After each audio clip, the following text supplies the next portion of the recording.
Kitab Yehezkiel. Lalu dibawanya aku ke pintu gerbang, yaitu pintu gerbang yang menghadap ke sebelah timur. Sungguh, kemuliaan Allah Israel datang dari sebelah timur, dan terdengarlah suara seperti suara air terjun yang menderu, dan bumi bersinar karena kemuliaannya.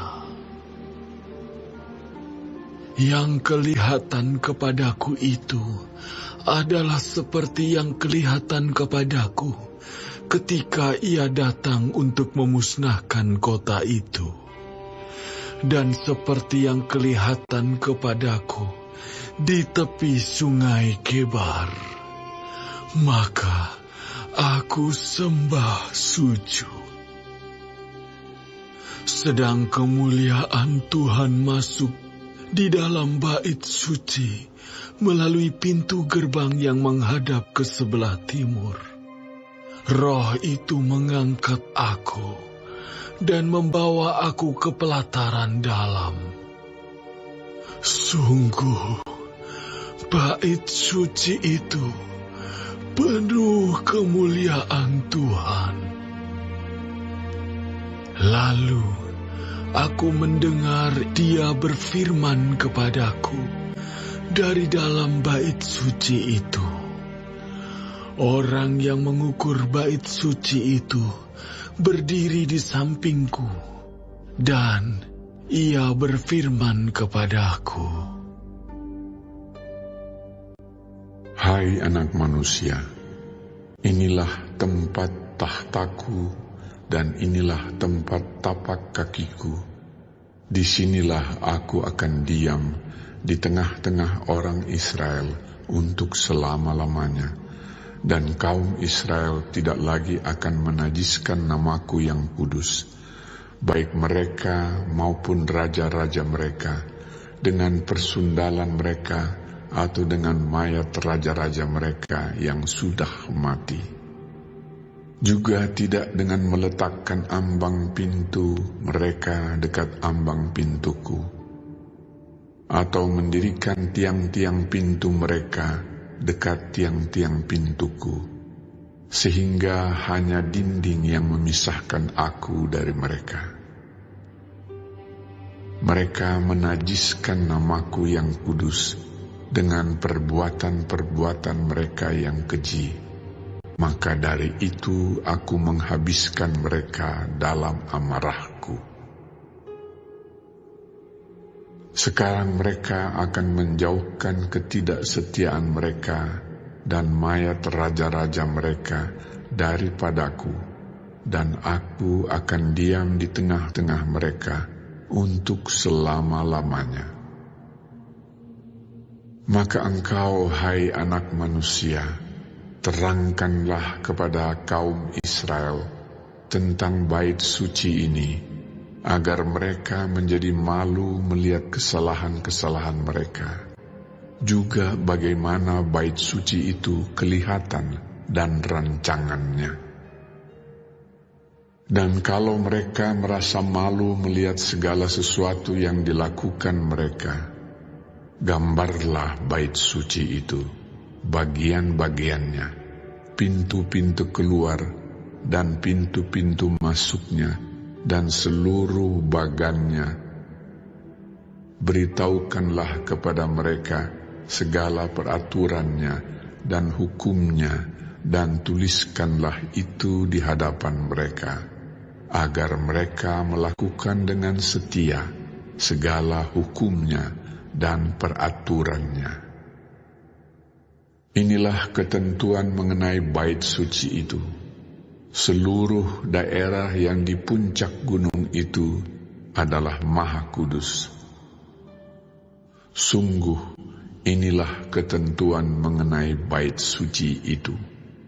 Inilah ukuran-ukuran mezbah itu dalam hasta, yaitu hasta yang setapak tangan lebih panjang dari hasta biasa. Paritnya adalah 1 hasta dalamnya, dan 1 hasta lebarnya, dan sekeliling parit itu ada tepi yang tingginya 1 jengkal. Dan inilah tinggi mezbah itu. Dari parit yang di dalam tanah sampai jalur keliling yang terbawah adalah 2 hasta, dan lebar jalur keliling itu adalah 1 hasta. Tempat perapian itu panjangnya 12 hasta dan lebarnya 12 hasta, jadi 4 persegi. Jalur yang mengelilingi perapian itu panjangnya 14 hasta dan lebarnya 14 hasta, jadi 4 persegi juga. Sekeliling mezbah itu ada parit yang 1 hasta lebarnya, dan sekeliling parit itu ada tepinya yang 1/2 hasta lebarnya. Tangga mezbah itu adalah sebelah timur. Lalu ia berfirman kepadaku,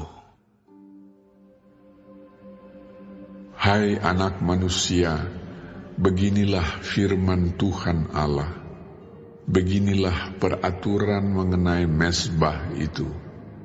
Ketika sudah selesai dibuat dan hendak mempersembahkan korban bakaran di atasnya dan menyiramkan darah padanya, berikanlah kepada imam-imam orang Lewi dari keturunan Zadok seekor lembu jantan muda untuk korban penghapus dosa. Sebab merekalah yang boleh mendekat kepadaku untuk menyelenggarakan kebaktian. Demikianlah firman Tuhan Allah. Dan ambillah sedikit dari darah itu, dan bubuhlah itu pada 4 tanduk mezbah itu, dan pada 4 sudut jalur keliling itu, dan pada tepinya sekeliling. Dengan demikian, engkau menyucikan mezbah itu, dan mengadakan pendamaian baginya. Ambillah lembu jantan untuk korban penghapus dosa itu, dan orang harus membakarnya di tempat yang sudah ditentukan sekitar bait suci, di luar tempat kudus. Pada hari kedua engkau harus mempersembahkan seekor kambing jantan yang tidak bercela sebagai korban penghapus dosa. Dan orang harus menyucikan mezbah itu seperti sudah disucikan dengan lembu jantan. Sesudah upacara penyucian itu engkau selesaikan, engkau harus mempersembahkan seekor lembu jantan muda yang tidak bercela dan seekor domba jantan dari antara domba-domba yang tidak bercela. Engkau harus membawanya ke hadapan Tuhan, dan imam-imam harus menaburkan garam ke atasnya dan mempersembahkannya sebagai korban bakaran bagi Tuhan. Selama 7 hari engkau harus mengolah setiap hari seekor kambing sebagai korban penghapus dosa. Harus diolah juga seekor lembu jantan muda dan domba jantan dari antara domba-domba yang tidak bercela. 7 hari lamanya mereka harus mengadakan pendamaian bagi mezbah itu serta mentahirkannya, dan dengan demikian mentahbiskan mezbah itu.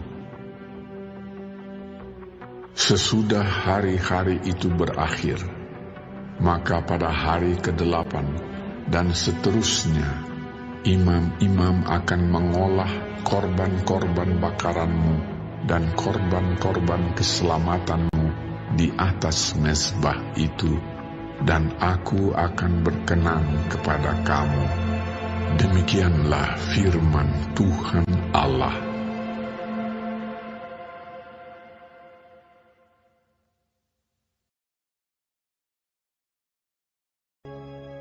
Kitab Yehezkiel.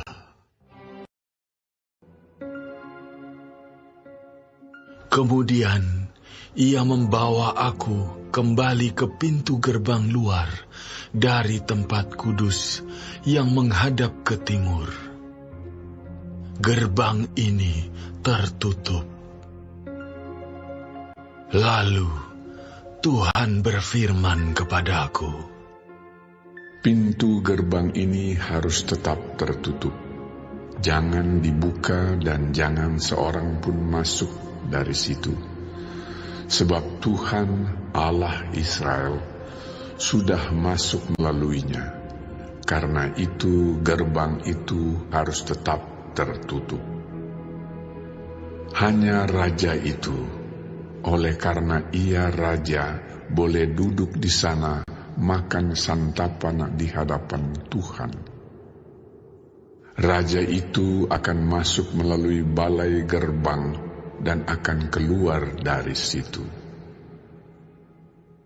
Lalu dibawanya aku melalui pintu gerbang utara ke depan bait suci. Aku melihat, sungguh rumah Tuhan penuh kemuliaan Tuhan. Maka aku sujud menyembah. Tuhan berfirman kepadaku, hai anak manusia, perhatikanlah baik-baik. Lihatlah dengan teliti dan dengarlah dengan sungguh-sungguh segala sesuatu yang hendak kufirmankan kepadamu mengenai peraturan-peraturan rumah Tuhan dan tentang segala hukumnya. Dan perhatikanlah baik-baik siapa yang diperbolehkan masuk ke dalamnya dan siapa yang harus ditolak dari tempat kudus.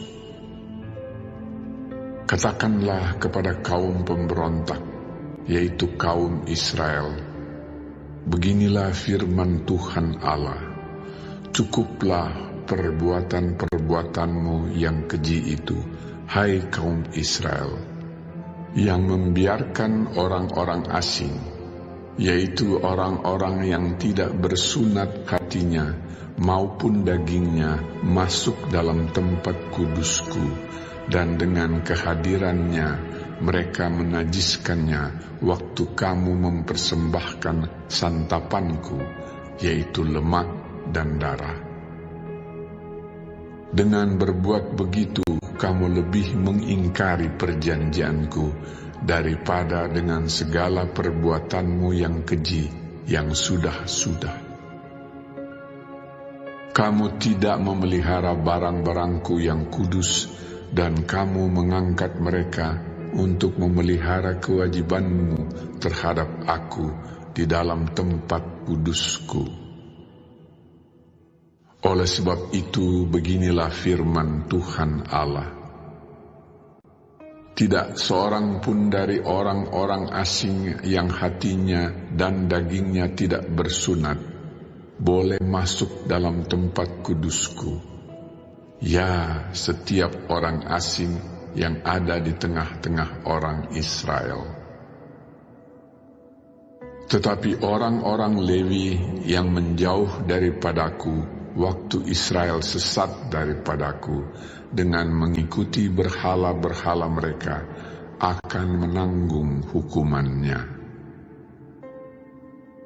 Di dalam tempat kudusku, merekalah yang mendapat tugas penjagaan di pintu-pintu gerbang bait suci dan tugas pelayanan di dalam bait suci. Merekalah yang menyembelih korban bakaran dan korban sembelihan bagi bangsa itu, dan bertugas bagi bangsa itu untuk melayaninya. Oleh karena mereka telah melayani bangsa itu di hadapan berhala-berhala mereka, dan mereka bagi kaum Israel telah menjadi batu sandungan yang menjatuhkannya ke dalam kesalahan. Oleh karena itu, aku bersumpah mengenai mereka, demikianlah firman Tuhan Allah, bahwa mereka akan menanggung hukumannya sendiri. Mereka tidak akan mendekati aku untuk melaksanakan tugas imam di hadapanku, ataupun mendekati segala barangku yang kudus atau persembahan-persembahan maha kudus. Mereka akan menanggung nodanya yang timbul karena perbuatan-perbuatan mereka yang keji. Aku menetapkan mereka untuk bertugas di bait suci dan melakukan segala pelayanan yang berhubungan dengan itu dan melakukan segala sesuatu yang perlu di situ. Tetapi mengenai imam-imam orang Lewi dari Bani Zadok yang menjalankan tugas-tugas di tempat kudusku waktu orang Israel sesat daripadaku, merekalah yang akan mendekat kepadaku untuk menyelenggarakan kebaktian dan bertugas di hadapanku untuk mempersembahkan kepadaku lemak dan darah. Demikianlah firman Tuhan Allah. Merekalah yang akan masuk ke dalam tempat kudusku dan yang akan mendekati mejaku untuk menyelenggarakan kebaktian, dan mereka akan menjalankan tugasnya terhadap aku. Maka kalau mereka hendak masuk dari pintu-pintu gerbang pelataran dalam, mereka harus mengenakan pakaian lenan. Mereka tidak boleh memakai pakaian bulu domba waktu mereka bertugas di pintu-pintu gerbang pelataran dalam atau waktu menyelenggarakan kebaktian dalam bait suci. Mereka harus memakai destar lenan dan memakai celana lenan, tetapi jangan memakai ikat pinggang yang menimbulkan keringat. Dan waktu mereka keluar ke pelataran luar menjumpai umat Tuhan itu, mereka harus menanggalkan pakaian mereka yang mereka pakai dalam menyelenggarakan kebaktian dan menyimpannya dalam bilik-bilik kudus, kemudian mengenakan pakaian yang lain, supaya umat itu jangan menjadi kudus disebabkan kena kepada pakaian imam-imam itu. Rambut mereka tidak boleh dicukur atau dibiarkan tumbuh panjang, melainkan harus dipotong pendek. Imam-imam tidak boleh minum anggur kalau mereka hendak masuk dalam pelataran dalam. Janda atau seorang perempuan yang telah diceraikan oleh suaminya, jangan mereka ambil menjadi istri, tetapi hanya seorang perawan dari keturunan kaum Israel atau seorang janda imam boleh mereka ambil. Mereka harus mengajar untuk umatku tentang perbedaan antara yang kudus dengan yang tidak kudus, dan memberitahukan kepada mereka perbedaan antara yang najis dengan yang tahir. Di dalam sesuatu perkara, mereka harus bertindak sebagai hakim, dan mereka harus menghakiminya menurut peraturan-peraturanku. Mereka harus berpegang pada hukum-hukumku dan ketetapan-ketetapanku pada hari-hari rayaku, dan menguduskan hari-hari sabatku. Mereka tidak boleh melihat orang mati, oleh karena dengan demikian mereka menjadi najis. Hanya dengan mayat bapaknya atau ibunya, anaknya lelaki atau perempuan, kakak adiknya lelaki, kakak adiknya perempuan yang belum kawin, mereka boleh menajiskan dirinya. Sesudah pentahirannya, ia harus menghitung 7 hari, dan pada hari ia masuk ke tempat kudus, ke pelataran dalam untuk menyelenggarakan kebaktian di tempat kudus. Ia harus mempersembahkan korban penghapus dosanya. Demikianlah firman Tuhan Allah. Mereka tidak mendapat bagian milik pusaka, sebab akulah milik pusakanya. Dan janganlah berikan kepada mereka tanah milik di Israel, sebab akulah milik mereka. Persembahan korban penghapus dosa dan korban penebus salah, merekalah yang harus memakannya, dan segala yang dikhususkan di tanah Israel adalah bagian mereka. Dan yang terbaik dari buah sulung apapun, dan segala persembahan khusus dari apapun, dari segala persembahan khususmu adalah bagian imam-imam, juga yang terbaik dari tepung jelaimu, harus kamu berikan kepada imam, supaya rumah-rumahmu mendapat berkat. Segala burung dan binatang yang sudah mati, atau yang menjadi sisa mangsa binatang buas, janganlah dimakan oleh imam-imam.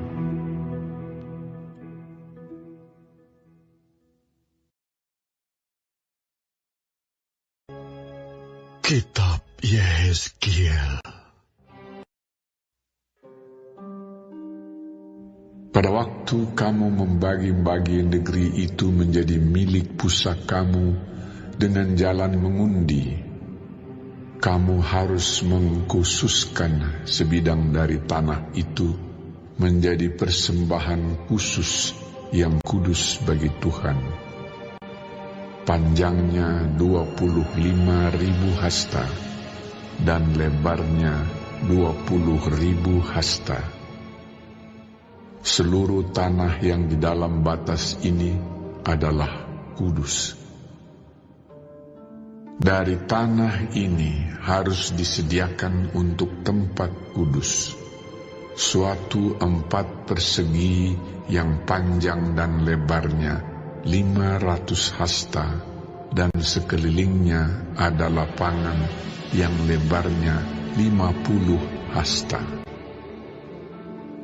Dari daerah yang sudah diukur ini, ukurlah sebagian yang panjangnya 25.000 hasta dan lebarnya 10.000 hasta. Disitulah letaknya tempat kudus, dan bagian ini adalah Maha Kudus. Ini adalah bagian yang kudus dari tanah itu, dan menjadi tempat bagi imam-imam yang menyelenggarakan kebaktian di tempat kudus, yang datang mendekat untuk melayani Tuhan. Itulah tempat perumahan mereka, dan menjadi daerah kudus untuk tempat kudus. Yang 25.000 hasta panjangnya dan 10.000 hasta lebarnya harus menjadi milik orang-orang Lewi yang mendapat tugas pelayanan dalam bait suci. Itulah kota-kotanya, tempat tinggal mereka. Sebagai milik kota harus engkau tentukan 5.000 hasta lebarnya dan 25.000 hasta panjangnya, berbatasan dengan persembahan khusus yang kudus itu. Itulah untuk seluruh kaum Israel. Mengenai bagian raja itu, haruslah terdapat di sebelah barat dan di sebelah timur dari persembahan khusus yang kudus dan milik kota itu, dan harus berbatasan dengan kedua bagian itu. Yang di sebelah barat harus sampai ke perbatasan barat, dan yang di sebelah timur harus sampai ke perbatasan timur. Jadi panjangnya harus sama dengan panjang dari bagian suatu suku Israel yang dari perbatasan barat sampai perbatasan timur negeri itu. Itulah yang menjadi miliknya di tanah Israel. Dan raja-raja Israel tidak lagi akan menindas umatku. Mereka akan menyerahkan negeri itu kepada kaum Israel menurut suku-suku mereka. Beginilah firman Tuhan Allah. Cukuplah itu, hai raja-raja Israel. Jauhkanlah kekerasan dan aniaya, tetapi lakukanlah keadilan dan kebenaran. Hentikanlah kekerasanmu yang mengusir umatku dari tanah miliknya. Demikianlah firman Tuhan Allah. Neraca yang betul, eva yang betul, dan bat yang betullah patut ada padamu. Sepatutnya lah eva dan bat mempunyai ukuran yang sama yang ditera, sehingga satu bat isinya 1/10 homer, dan satu eva ialah 1/10 homer juga. Jadi menurut homerlah ukuran-ukuran itu ditera. Bagi kamu, 1 shikal sepatutnya sama dengan 20 gera, 5 shikal ya 5 shikal, dan 10 shikal ya 10 shikal, dan 50 shikal adalah 1 mina. Inilah persembahan khusus yang kamu harus persembahkan. 1/6 eva dari sehomer gandum, dan 1/6 eva dari sehomer jelai. Tentang ketetapan mengenai minyak, 1/10 bat dari 1 kor. 1 kor adalah sama dengan 10 bat. Seekor anak domba dari setiap 200 ekor milik sesuatu kaum keluarga Israel. Semuanya itu untuk korban sajian, korban bakaran, dan korban keselamatan untuk mengadakan pendamaian bagi mereka. Demikianlah firman Tuhan Allah. Seluruh penduduk negeri harus mempersembahkan persembahan khusus ini kepada raja di Israel. Dan rajalah yang bertanggung jawab mengenai korban bakaran, korban sajian, korban curahan pada hari-hari raya, bulan-bulan baru, hari-hari Sabat, dan pada setiap perayaan kaum Israel. Ialah yang akan mengolah korban penghapus dosa, korban sajian, korban bakaran, dan korban keselamatan untuk mengadakan pendamaian bagi kaum Israel. Beginilah firman Tuhan Allah.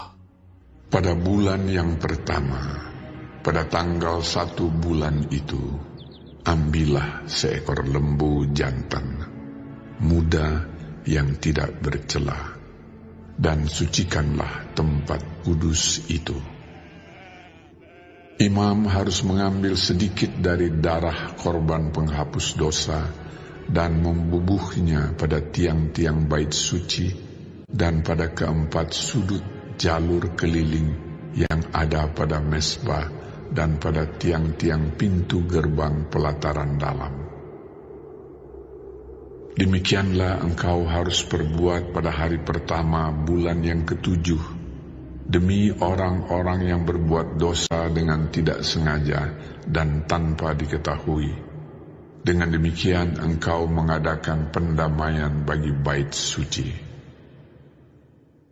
Pada bulan pertama, pada tanggal 14 bulan itu, haruslah kamu merayakan hari raya Paskah.